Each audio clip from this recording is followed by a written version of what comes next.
It's so confusing when you're with someone who, through their actions and behaviors, regularly show you that you don't mean much to them, you don't care. But as soon as you start to ignore them or do your own thing or focus your attention elsewhere, they try to reel you back in. It's this constant push pull. And that's what being around a narcissist is like. It's not just romantic partners, it can be family members, close friends, um, other settings too, where you always get this feeling, this vibe that they're a bit annoyed at you, they're a bit irritated at you, they can be a bit short with you. But as soon as your attention is focused elsewhere, they're not your main focal point. They do something to pull you in, and a lot of times it's being nice, maybe inviting you to a nice occasion, complimenting you. And when you're unaware of NPD and these cluster B traits and disorders, it can really play with your mind. How can people be so incongruent with themselves in the way they treat people? And it's no different when the narcissist discards you for good, when the narcissist basically walks away as if they certainly, in their mind, in the way they're expressing themselves towards you, don't want you in their life anymore. Because very often you reach that point with them where it's not just a push pull anymore. It's like a final push where you feel like, okay, they're done or you're done. But in the narcissist's mind, they still expect you, once they've discarded you, once they've expressed no interest in you being around them anymore, they still expect you to be a little nuisance in the background, trying to vie for their attention, trying to vie for their presence back, to try to get some form of closure from them, to try to get them to explain what you did wrong. Because if there's one thing that all narcissistic relationships have in common, is they like to make the other person feel like they've done something wrong, even though they never provide the clarity or insight into what the other person did wrong. So the other person is in this constant loop where they don't get closure because they don't know what the deal is.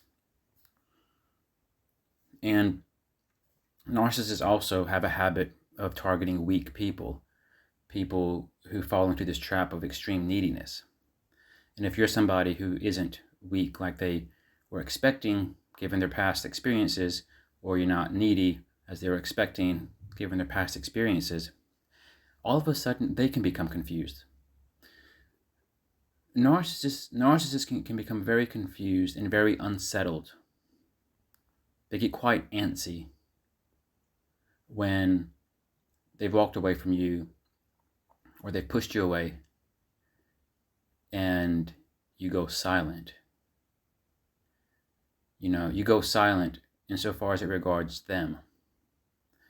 You're not a little noisy fly in the background trying to attach yourself to them again, to go into their presence again, to get any type of closure, validation, or understanding. You're not that nuisance that they so much want, because narcissists are like this.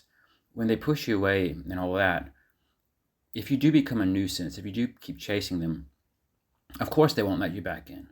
They'll just be thinking to themselves, oh God, why does this person just leave me alone?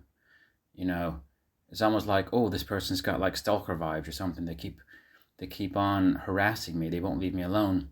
And they'll either ignore you or say something to you very nasty to make you feel very bad about yourself. But when you don't do that, and you don't give the narcissist a reason to put you into that annoying label, they become very antsy. They become very unsettled. They become very curious.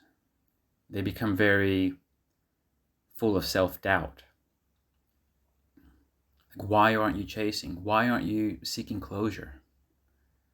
They're masters at feeding people information in a way that doesn't make sense, such that the people are seemingly broken, and the people who they leave broken can only get a fix through the narcissist. The narcissist tries to break you and confuse you, and they're the only one who can fix it. But you're not seeking the fix. you're not seeking the closure. Does that mean you figured them out? But most narcissists don't even know what narcissism is. They don't see themselves as being a narcissist. They see themselves as being a super clever, super powerful manipulator who's just a little bit more intelligent than any other person on the planet. That's how they see themselves. And they saw themselves as having full control over you. But when you're not playing your part, you're not that nuisance that they need. Yes, if you become a nuisance after the narcissist discards you, they're not going to take you back. They're not going to hold you in high regard, respect you. But at the same time, they want that. They want to be able to put you in a position where they can disrespect you even more, where they can think, this person is absolutely worthless. They need that for their self-validation. And when you don't give it to them, it's like you've crucified them. And the thing with a narcissist is there's really no alternative for them. There's no way that they can feel better about your absence unless you play the role they need. So in time, what happens is your silence, your lack of response, God forbid, you being okay with it and moving on. That the silence, them with their thoughts, them kind of wondering about all that. And every day that passes, they realize, okay, maybe you're not coming back. Maybe you're not going to chase them. Their ego nosedives. They suffer a very severe narcissistic injury because your silence just becomes louder and louder. If you think about a little annoying, think about a very subtle but constant background noise. It can be the drip of a water, or it can be like a light beeping sound that doesn't go away. At the beginning, you can kind of accept it and tolerate it and handle it. But over time, that very subtle noise, that very subtle drip, that very subtle beeping sound, it just becomes louder and louder and louder and louder until the narcissist realizes that it becomes intolerable. And the way they feel is the only way they can shut that noise out is by getting some kind of validation from you. And usually the validation from you comes from them trying to do something else to you to take you down so that you can then seek some kind of closure from them or satisfaction from them, some kind of feedback from them to make things better on your end. So that in a way, it's like a round two.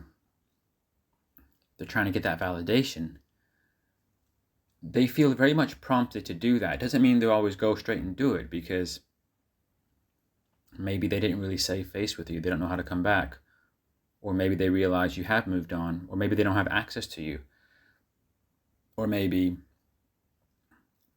they fear you'll ignore them or won't accept them back. So they're still not going to get the validation they need. So they're not really fixing their problem. So all these things go through the narcissist's mind. But in a way, when you don't respond the way they need after the discard, they fall into their own little trap where their ego takes a hit. They suffer this injury. And it's not just one injury. It's like an ongoing injury. And it's almost like you're the only person that can fix it.